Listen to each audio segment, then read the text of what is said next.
楊氏太極拳之2.27至29。好，搂膝咬步，搂膝摘捶。我们这裡的太極拳動作，並不強調您的手要動到什麼角度，相對的是要您懂為什麼要這樣做。我們會從武術上的要點及基本用法，乃至於最後的高階用法，讓您知道，這套太極拳就是一本書，而且這些動作就在傳遞着拳理。嚴重警告，這裡所有的動作最好請專人指導，操作時需緩和柔力，不可做不出還硬做，這樣容易造成對手的受傷。由於我們說的是武術而非養生，所以希望所有的人都能寬容忍讓，這是我老師每次教我時所強調的。我老師每次都會提及彈性能受胯下之辱，及宰相肚裡能撐船。另外特別說明一下，由於我本身左手斷過沒接好，所以經常的左手會不到位，特別說明一下。我們先看打拳的形。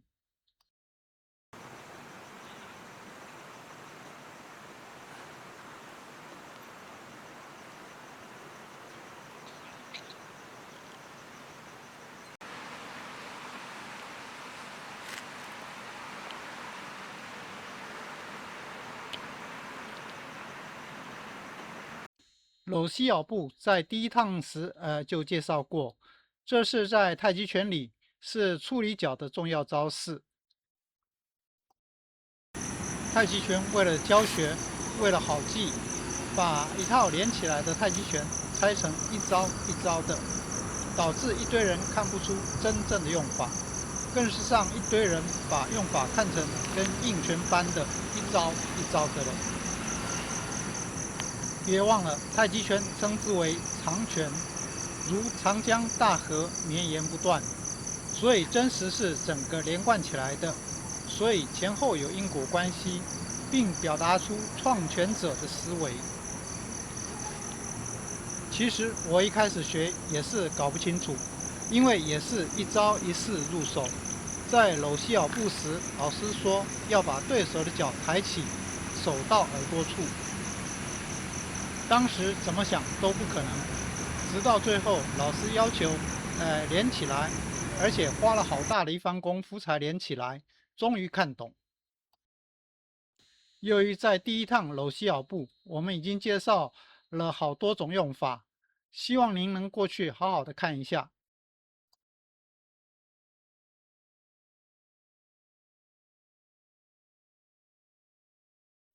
我們從正面看手跟腳的動作，有沒有想到什麼嗎？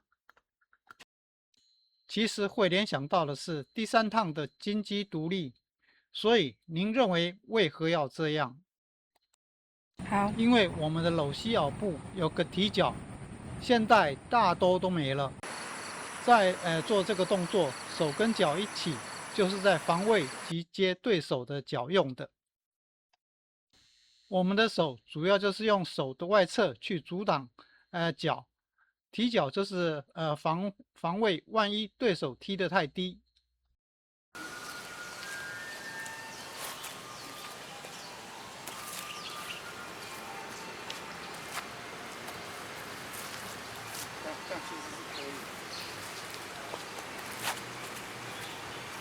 這時接腳的重點將會是用小背靠近肘的部分來接，同時越接近對手的膝蓋越好。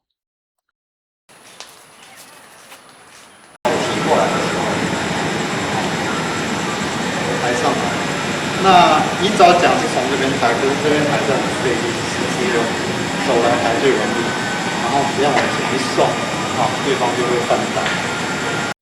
這是我們再更進一步的來解說一些纏絲的原理，讓您知道纏絲的重要性。我們聚焦於接腿的這隻手，這手有往後帶，亦有旋轉。我們看動作，這樣。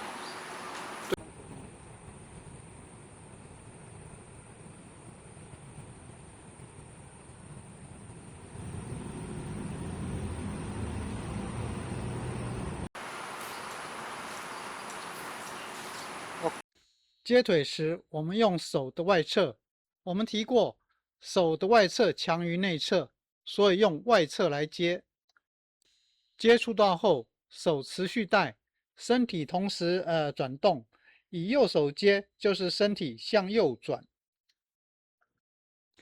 帶到我的小臂已在對手腿下，小臂開始轉動。轉動方向以右手接時，從身體往外看是順時鐘轉動。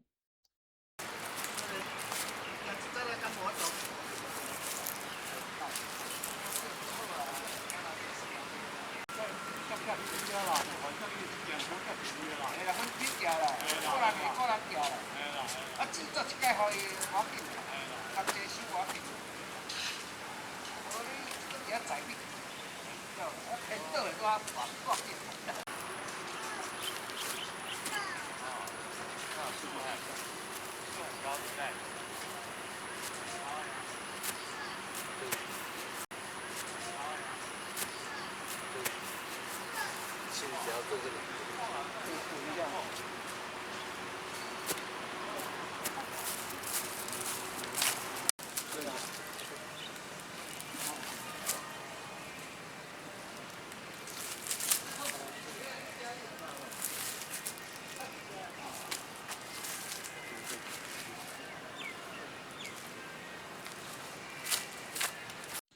有看出来了嗎？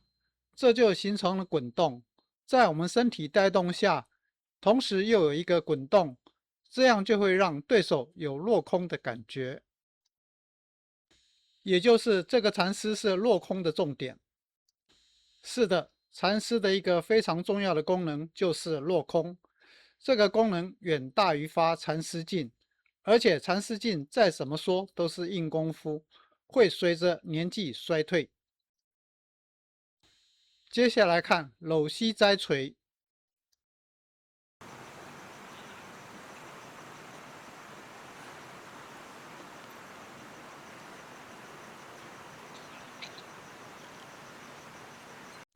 這是一個非常精彩的動作，包含了許多用法。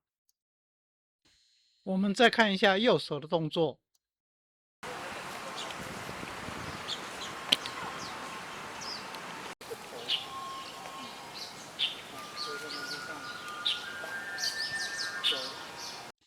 從摟膝咬步看起，在對手擒按您的右手時，就要靠這個禪師迅速脫開。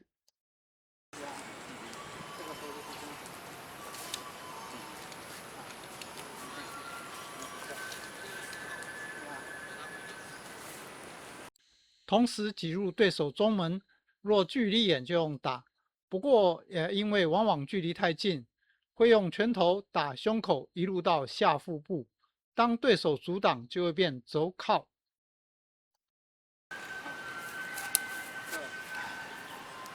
兩個，然後你退，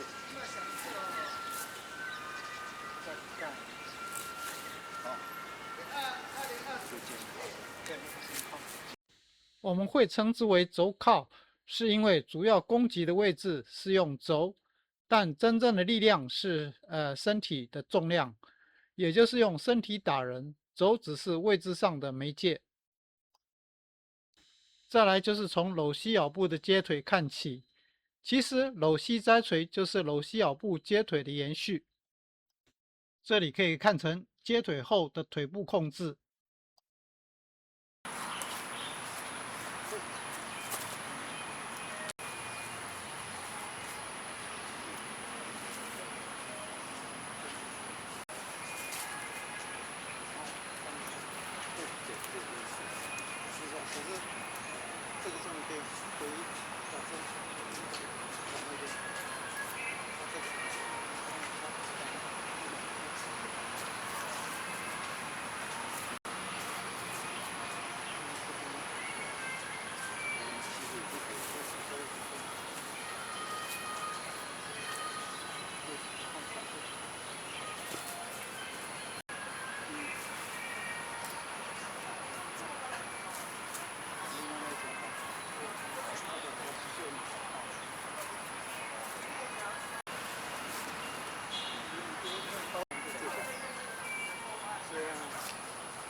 當我們將對手的腳摟起後，便用右拳往對手的臉或胸部打擊。當對手阻擋，就用我們前面三通背及轉身撇身捶所說的，要能夠迅速變化。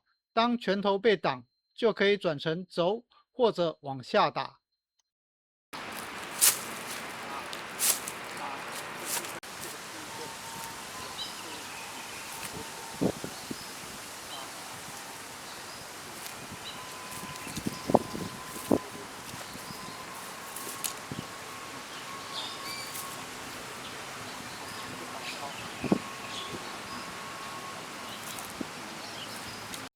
再加上轉身，夠猛了吧？对，正常的話是這樣，這樣，然後真正會是這樣，可是這樣，對，然後上左手，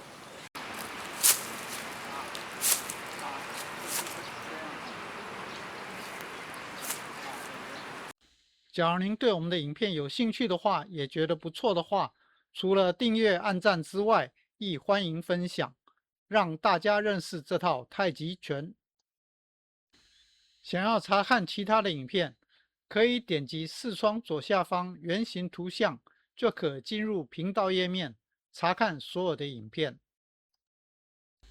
請點擊此處